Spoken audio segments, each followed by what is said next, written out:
برادران مکرم، اللہ تبارک و تعالی نے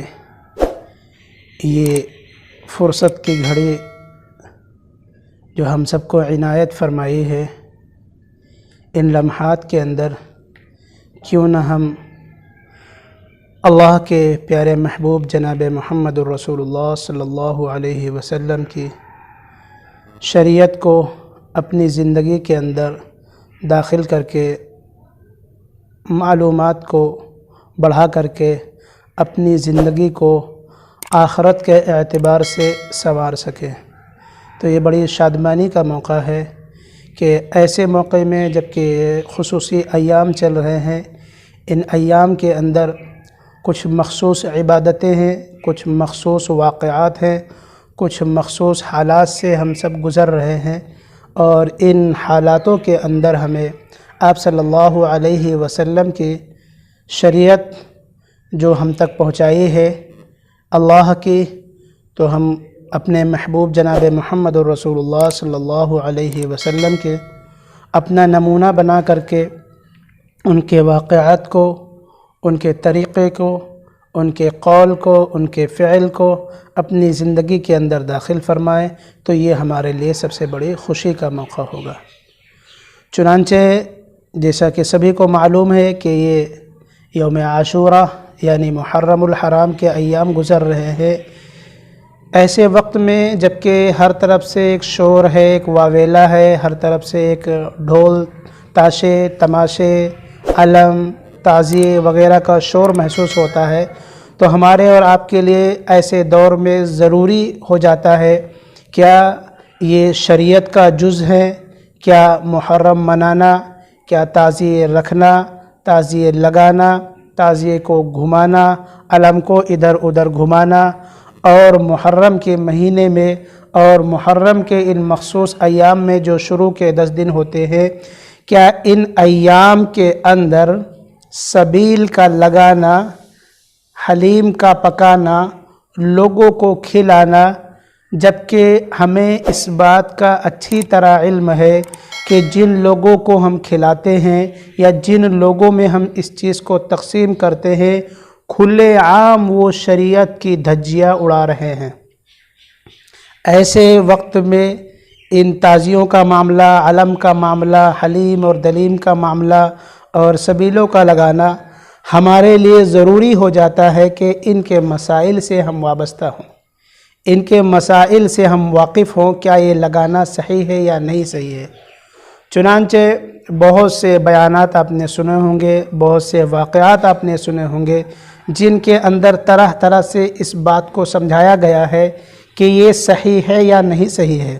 چنانچہ میں بھی آپ کے سامنے 2-4 منٹ کے اندر اس بات کو سمجھانے کی کوشش کروں گا، کیا یہ صحیح ہے، کیا نہیں صحیح ہے۔ چنانچہ یہ مخصوص ایام کی وجہ سے اس مسئلے کا ذکر کرنا ضروری سمجھتا ہوں۔ کیا مسئلہ ہے؟ آپ کے سامنے آ چکا ہے، تعزیہ، علم، سبیل، یہ چیزیں لگانا صحیح ہے نہیں صحیح ہے۔ چنانچہ ہم اس کے اندر کوئی اپنی رائے نہیں پیش کریں گے، کوئی اپنی بات ایڈ نہیں کریں گے، بلکہ میں آپ سے بھی کہوں گا اور تمام امت مسلمہ کے افراد سے گزارش کروں گا کہ آپ صلی اللہ علیہ وسلم کی ذات اقدس کے بعد اگر کوئی ہستی ہمارے لیے رہبری کا نمونہ بنتا ہے تو وہ صحابہ کرام رضوان اللہ تعالی علیہم اجمعین کی مقدس جماعت۔ چنانچہ ہم اس بات کو تاریخی کتاب کے اندر یا مسائل کی کتاب کے اندر یا واقعات کے اندر یا ایسی کتاب جن کے ذریعے سے ہمارے لیے شرعی مسائل رہتی ہو، اس کتاب کے اندر یا ان کتابوں کے اندر ہمارے لیے شرعی مسائل کا ذخیرہ ہو، ان کتابوں کی طرف ہم رجوع کریں گے۔ ان کتابوں میں دیکھیں گے کیا یہ شریعت کا جز ہے، کیا اس کو ہمارے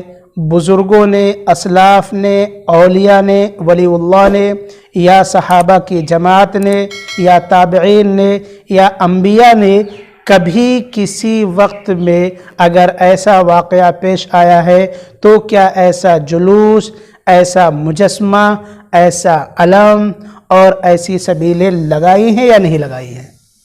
میں بات بالکل واضح طور پر کھول دینا چاہتا ہوں، کیا ان چیزوں کا ثبوت کتابی حوالہ جات کے ذریعے سے ہمیں ملتا ہے یا نہیں ملتا ہے؟ چنانچہ آپ اپنی حیثیت کے مطابق کتاب کو کھولیے اور دیکھیے، اگر نہیں کھولنے کی حیثیت ہے تو ہم جیسے یا جو پائے کے بزرگ ہیں یا بڑے علامہ لوگ ہیں ان سے وابستگی کیجیے اور ان سے معلومات کیجیے کیا یہ شریعت کا جز ہے یا نہیں جز ہے۔ چنانچہ جب ہم دیکھیں گے کہ انبیاء علیہم السلام کے نواسے کو یعنی حضرت حسین رضی اللہ تعالی عنہ کو جب یہ واقعہ پیش آیا، کیا اس واقعے کے بعد کوئی صحابی حیات رہا یا نہیں رہا؟ کوئی صحابی زندہ تھا یا نہیں تھا؟ کوئی صحابہ کی جماعت موجود رہی یا نہیں رہی؟ یا حضرت حسین رضی اللہ تعالی عنہ کی شہادت کے بعد تمام کے تمام صحابہ کی جماعت کو شہید کر دیا گیا؟ کیا ایسا ہے؟ بالکل ایسا نہیں ہے، بلکہ آپ رضی اللہ تعالی عنہم اجمعین کے بعد ایک بہت بڑی جماعت رہی ہے۔ تو اب ہم یہ محسوس کرنا چاہیں گے، کیا اس کے بعد جو صحابہ کی جماعت برقرار تھی، جو صحابہ کی جماعت تھی یا جو صحابی حیات تھے، کیا ان لوگوں نے اپنی زندگی میں کبھی کوئی تعزیہ بنا کر کے یا خود سے بنایا ہو یا کسی کے ذریعے سے بنوا کر کے یا کہیں سے خرید کر کے یا کسی کے توسل سے اپنے پاس لا کر کے کیا ان کی ایسی برسی منائی ہے؟ کیا ان کو اس طریقے سے یاد کیا گیا ہے؟ کیا ان کے نام کا علم کھڑا کیا گیا ہے؟ کیا ان کے نام سے سبیل لگائی گئی ہے؟ جب ہم کس طرف جائیں گے تو ہمیں کہیں ایسا نہیں ملتا ہے۔ جب ہمیں ایسا نہیں ملتا ہے تو ہم اس کو شریعت کا جز کیسے قرار دے سکتے ہیں؟ کہنے کا مقصد یہ ہے کہ جب صحابہ نے نہیں کیا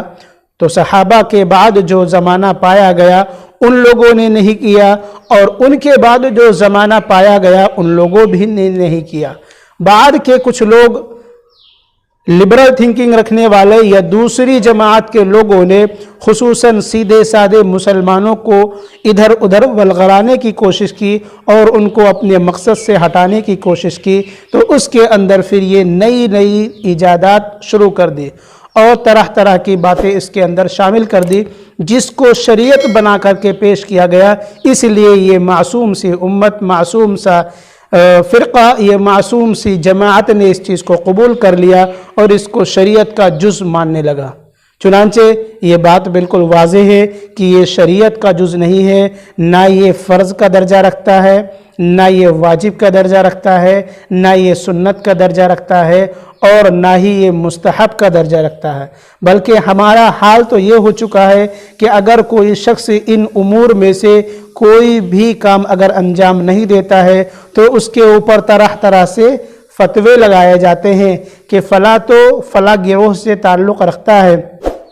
فلاں تو فلاں سے اپنا تعلق رکھتا ہے، بلکہ ہرگز نہیں آپ یہ دیکھیں کہ اس کی زندگی کے اندر کتنی سنتیں زندہ ہو رہی ہے، کتنے فرائض کو وہ انجام دے رہا ہے، کتنی شریعت کو اپنی زندگی کے اندر داخل کر رکھا ہے۔ اگر شریعت اس کی زندگی کے اندر ہے تو آپ کے فتووں کی ضرورت نہیں ہے، بلکہ آپ صلی اللہ علیہ وسلم سے سچا محب ہونے کی، سچا عاشق ہونے کی اس کے اندر دلیل پائی جا رہی ہے۔ صرف آپ ڈھول تماشے یا دیگر رسومات کو انجام دے کر کے آپ رضوان اللہ تعالی علیہم اجمعین کی جماعت میں شامل نہیں ہو سکتے ہیں، صحابہ کے محب نہیں ہو سکتے ہیں، بلکہ صحابہ کے محب جبھی ہو سکتے ہیں جب آپ ان کے طریقے کو فالو کریں گے، ان کی زندگی کے اندر دیکھیں گے اور ان کی